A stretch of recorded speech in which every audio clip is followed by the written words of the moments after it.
The mug slipped from my fingers and shattered on the kitchen tiles. My father's voice thundered from across the room, shaking the very air. "What have you done, Jessica?" I didn't move. I didn't flinch. I just stood there, back straight, hand resting gently on my barely there belly. "I'm pregnant," I said calmly. My voice didn't shake, not this time. The silence that followed was deafening. My mother, Amanda, froze mid-step at the bottom of the staircase. Her face paled, her hands, still wet from folding laundry, trembled, but she said nothing. She never did. "You just turned 18. My father stepped closer. His jaw was clenched so tight the veins in his neck looked like they would burst. Christopher wasn't just a father. He was a man whose career was built on judgment. He was weeks away from a Supreme Court appointment, and in his eyes, I wasn't his daughter anymore. I was a stain on his polished judicial record. "Who is it?" he breathed, his voice low and lethal. "Some dropout? You've destroyed your life, Jessica. We gave you everything. A home, a future, a name, and you threw it all away for this." "I didn't throw anything away," I replied, keeping my voice steady. "You're just angry you can't control the narrative anymore. That was the trigger." "Get out," he roared. "Pack your things. If you want to play adult, fine. Live like one. A judge cannot have a problem living under his roof." I turned to my mother. For a second, I thought she might defend me, but she just looked away, focusing on the silk scarf in her hands as if it were the most important thing in the world. I realized then that my place in this family had been a subscription, and they had just hit cancel. I grabbed my laptop, my only real tool, and walked out without looking back. Have you ever been treated like a problem to be solved rather than a human being? Drop a comment and tell me. Would you walk out with your head high? Or would you stay and fight for a place that doesn't want you? I read every story. The first night in my new apartment wasn't a beginning. It was an audit. I sat on a secondhand mattress that smelled like someone else's broken dreams, staring at a single light bulb dangling from a water-stained ceiling. The air was damp, the kind of cold that crawls into your bones and stays there. I had exactly $42 in my checking account, and a son growing inside me who didn't know yet that he'd been evicted before he was even born. I didn't call my friends. I didn't check social media to see photos of my cousin's graduation party, the one my mother was currently hosting in the rose garden I used to weed. I knew the narrative they were spinning. Jessica, the disappointment. Jessica, the girl who threw it all away. But as I sat there, eating lukewarm soup straight from the can, I didn't feel like a failure. I felt like an archivist. For years, I had organized my father's life, his legacies, and his lies. I knew how to build a system from nothing. I opened my laptop, the screen's glow the only warmth in the room, and I logged into the remote server of a small medical clinic 2 towns over. I had secured a data entry job 3 days before the execution. This wasn't just a job. It was the first brick in a fortress they would never be able to scale. I began to write. Not a diary, but a ledger. I called it The Letter to the Unwanted. It was addressed to the boy inside me, but it was really for the girl sitting on that cold floor. I wrote, Holden, they told us we were a mistake because we didn't fit into their polished frame, but being unwanted by the small-minded is a hidden superpower. It means you owe them nothing. It means every breath you take, every dollar you earn, and every roof you build is yours alone. We aren't being discarded. We are being released. And one day, the very people who threw us away will realize they didn't lose a problem, they lost the only person who knew how to save them. I maintained my focus. I stayed up until 4 o'clock in the morning, sorting billing records for pennies, because I realized that my compassion had been a luxury my family had overdrafted for years. That account was now closed. The new one was strictly business. By the time the sun began to peek through the cracked basement window, I had processed 200 files. My back ached, and my eyes burned. But for the first time in 18 years, the air I breathed didn't belong to a judge. It belonged to me. Everything stayed silent for days. But in my head, their words kept echoing like a judge's gavel hitting the floor over and over again. My mother, Amanda, was the first to break that silence. Though not in the way a daughter might hope. She arrived exactly 1 week later, stepping out of a black town car while keeping her silk heels carefully away from the puddles on the sidewalk. She looked around my neighborhood with a clinical sort of disgust, the kind of expression she usually reserved for people who didn't know which fork to use at a gala. When she entered my apartment, she didn't hug me. She didn't even look at my stomach. She just sat on the edge of my only chair, her back rigid, and sighed. "Your father is being considered for the highest court in the land, Jessica. Do you have any idea what a scandal like this does to a man in his position?" "I didn't realize my existence was a scandal, Mom. I thought I was your daughter." "Don't be dramatic," she snapped, her voice sharpening. "We are trying to protect the family legacy. If you would just stay hidden, if you would just stop making this so difficult, Christopher might be willing to help you financially once the appointment is locked. But this basement? This job you've taken at a clinic? People will talk. They'll say he's a heartless man. Is that what you want? To ruin him?" I leaned against my desk, my arms crossed. I realized then that Amanda's silence wasn't a choice. It was a symptom. She had lived so long under the weight of Christopher's judgment that she had developed what psychologists call learned helplessness. She believed that the only way to survive was to stay small, to stay quiet, and to make sure everyone else did the same. She wasn't here to save me. She was here to make sure I didn't mess up the cage she had spent 30 years decorating. "I'm not hiding, Mom," I said, my voice as cold as the floorboards. "And I'm not playing along. I'm choosing radical autonomy. I'd rather sleep on this mattress and own my soul than live in that mansion and have to ask permission to breathe. If Dad's career is so fragile that a pregnant daughter can break it, then maybe it wasn't built on much of a foundation to begin with." She looked at me like I was speaking a foreign language. "You're being selfish," she whispered. "You have no idea how hard it is to maintain a life like ours." "Then let it go," I replied. "I already did." She left a silver envelope on the table, a hush money check, no doubt, and walked out. I didn't even open it. I picked it up with 2 fingers and dropped it into the trash can. I didn't need his money. I had something better. I had the admin passwords to the judicial archive I had built for him. The next morning, the first legal threat arrived. Not from my mother, but from my father's firm. A formal demand for the return of proprietary archival structures. Christopher wasn't just kicking me out. He was trying to sue the very hands that had built his library. I sat back and smiled. Anger wasn't loud this time. It was analytical. This wasn't a family feud anymore. This was a hostile takeover. 15 years didn't just pass. They were engineered. People talk about time healing wounds, but for me, time was a construction site. I didn't measure the years in birthdays or seasons. I measured them in the growth of my archival empire and the steady, quiet expansion of heritage preservation. I became a ghost. In the legal and social circles my father frequented, I was a name spoken in hushed, embarrassed tones, the disappointment who vanished. But while they were busy maintaining the illusion of my failure, I was busy becoming the invisible infrastructure of their world. I learned that the greatest power isn't being seen. It's being the person everyone relies on without realizing it.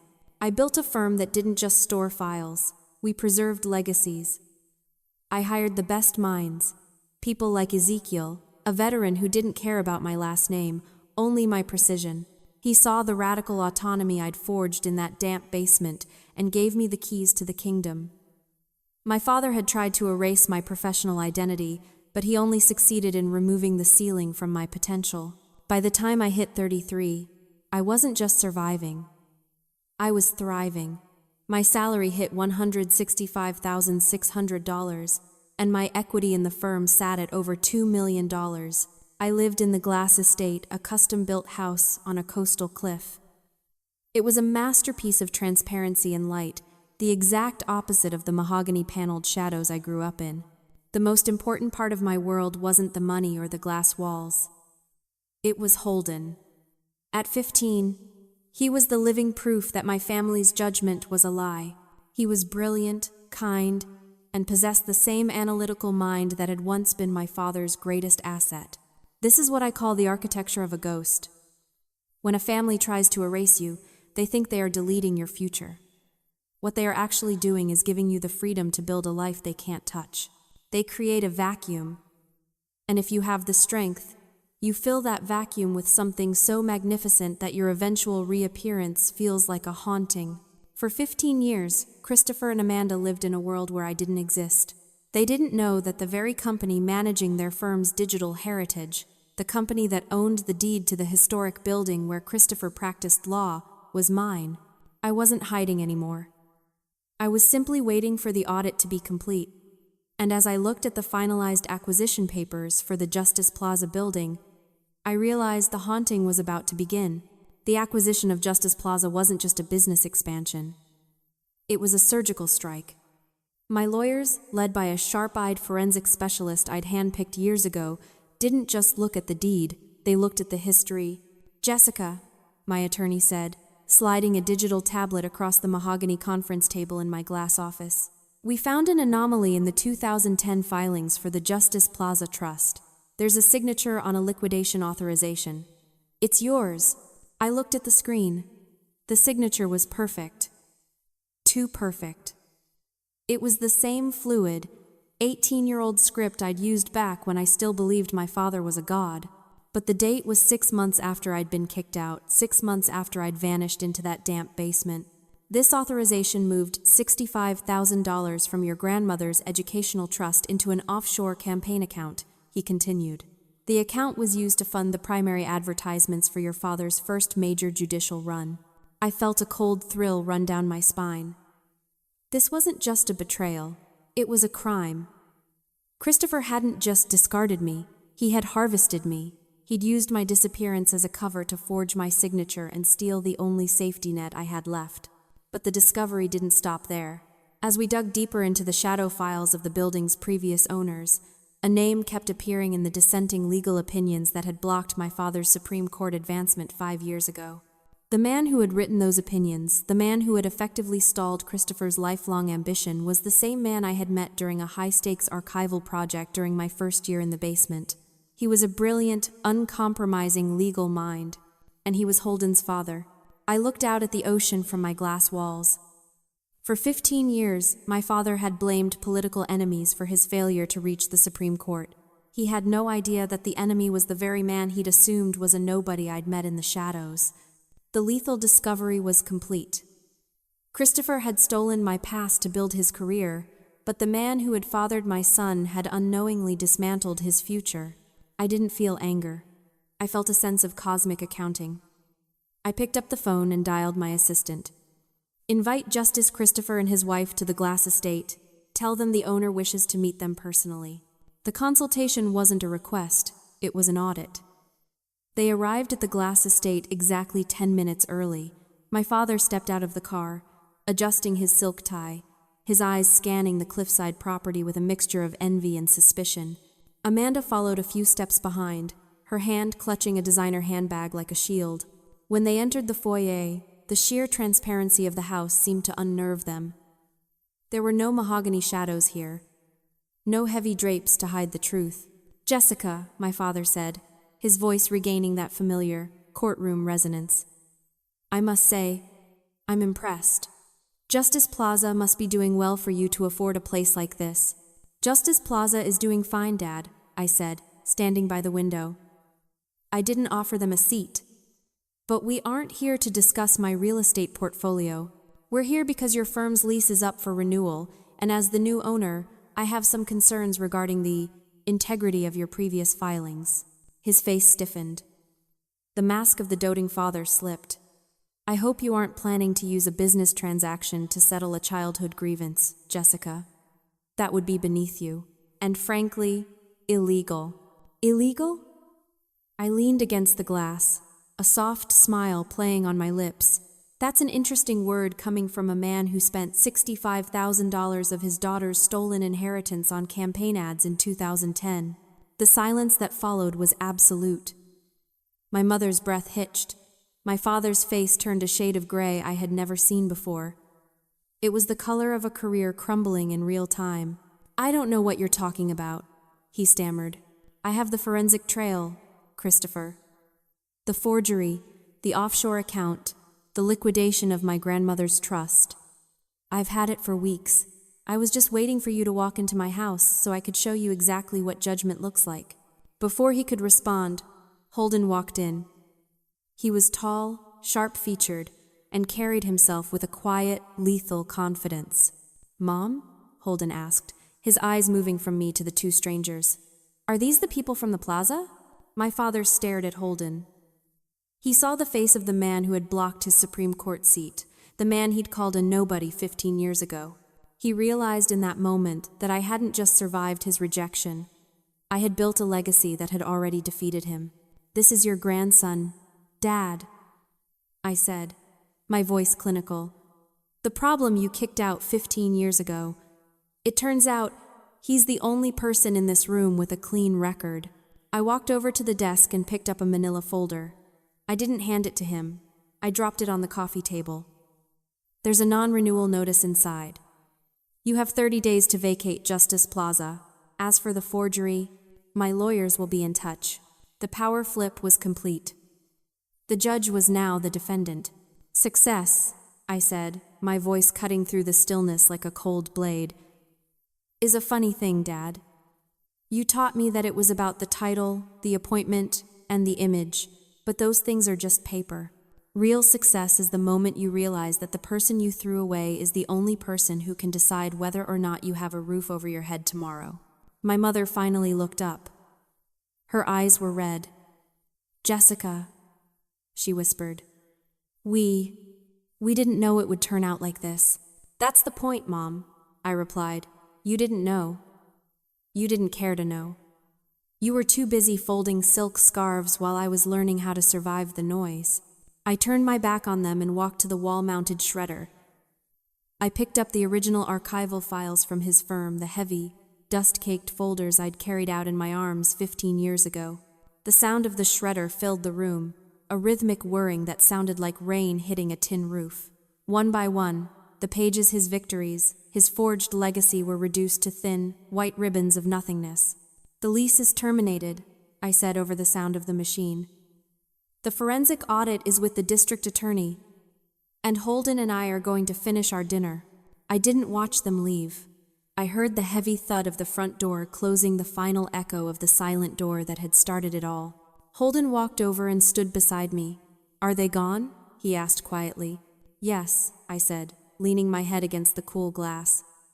"They're gone. And for the first time in 15 years, it's actually quiet."